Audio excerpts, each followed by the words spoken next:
तो दोस्तों BTST buy today sell tomorrow segment में अगर आप ट्रेडिंग करते हैं तो कुछ ना कुछ लेवल पे आपको खर्चे ज़रूर लगते होंगे। ये खर्चे कई ब्रोकर ले जाता है, कई बार क्लियरिंग हाउस, कई बार सरकार, तो कई बार एक तरह से एक्सचेंज। लेकिन ये सारे खर्चे कुछ ना कुछ लेवल पे ज़रूरी होते हैं। BTST में DP चार्जेस नाम का खर्चा लगता है या नहीं, ये जानने की कोशिश करेंगे। DP charges depository participant charges होते हैं, जिसमें डिपॉजिटरी इंडिया में 2 डिपॉजिटरीज हैं, NSDL और CDSL, जो आपके डीमैट अकाउंट का ध्यान रखती हैं। क्या वो ये BTST में आपसे खर्चा लेती हैं या नहीं, और लेती हैं अगर तो क्यों लेती हैं, ये इस वीडियो में जानने की कोशिश करेंगे। तो आइए शुरू करते हैं।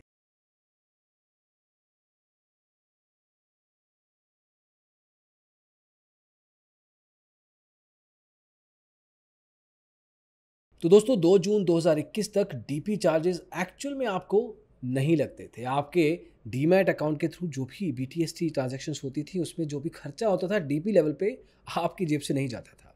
क्योंकि पहले पुरानी सेटलमेंट प्रोसेस हुआ करती थी, जिसमें कि आपके डीमैट अकाउंट को शायद तवज्जो दी नहीं जाती थी। मतलब फॉर एग्जांपल, अगर आपने इन्फोसिस के 10 शेयर बाय किए, अब ये 10 शेयर T+2, मतलब आप मान लीजिए कि मंडे को आपने बाय किए, तो T+2 मतलब वेडनेसडे को इसकी डिलीवरी पूल अकाउंट में जाती थी, ब्रोकर के पूल अकाउंट में। क्लियरिंग कॉर्पोरेशन ब्रोकर के पूल अकाउंट में डालता था। वो शेयर आपके डीमैट अकाउंट में जाने की बजाय वहीं रहते थे और वहीं से उसकी सेटलमेंट हो जाया करती थी। शेयर ब्रोकर के पूल अकाउंट से क्लियरिंग कॉर्पोरेशन के पास वापस जाया करते थे EPI अर्ली पे इन के थ्रू। तो अब ये प्रोसेस हुआ करता था। सेटलमेंट को यहीं पे कंप्लीट मान लिया जाता था। तो एक तरीके से क्लाइंट के डीमैट, मतलब आपके डीमैट अकाउंट में कभी भी शेयर्स आते ही नहीं थे और ना ही जाते थे। क्रेडिट डेबिट शेयर्स का होता ही नहीं था, इसलिए DP चार्ज आपकी जेब से नहीं जाते थे। लेकिन इसमें काफ़ी ऑपरेशनल इश्यूज थे। ब्रोकर को ही डिविडेंड मिल जाता था। बोनस और स्प्लिट ब्रोकर के अकाउंट में ट्रांसफ़र क्रेडिट हो जाते थे, क्योंकि शेयर उसके अकाउंट में पड़े थे। तो पूरे सिस्टम को ये लगता था कि ये ब्रोकर ही ओनर है इन शेयर्स का। अब ब्रोकर बैठा रहता था, कंपाइलिंग करता था और जिसका शेयर था उसको वो पैसे वापस देता था। तो एक तरीके से ब्रोकर के लिए ऑपरेशनल हैसल था, बहुत मेहनत थी, दिक्कत थी। और इस सारे के सारे चक्कर में एक पार्टी से दूसरी पार्टी से तीसरी पार्टी में शेयर्स और पैसा मूव होता रहता था। अब नया सेटलमेंट आया है मई 2021 में, जहाँ पे क्लियरिंग कॉर्पोरेशन को changes in the settlement process से समझाया गया है। क्लियरिंग मेंबर्स को ये बताया गया है कि अब क्लाइंट के डीमैट अकाउंट को EPI अर्ली पे इन के थ्रू सामने लाया जाए। तो पूल अकाउंट को साइड कीजिए, क्लाइंट के डीमैट अकाउंट को सामने लाइए। अब मान लीजिए वही शेयर अगर आपने 10 बाय किए इन्फोसिस के मंडे को, अब ट्यूसडे को बेचे, तो एक BTST ट्रांजैक्शन कैरी आउट हो गई। अब आना और जाना शेयर का अभी हुआ नहीं है। तो एक तरीके से शेयर जो बाय किए आपने T+2 के हिसाब से क्लियरिंग कॉर्पोरेशन के द्वारा आप तक पहुंचेंगे।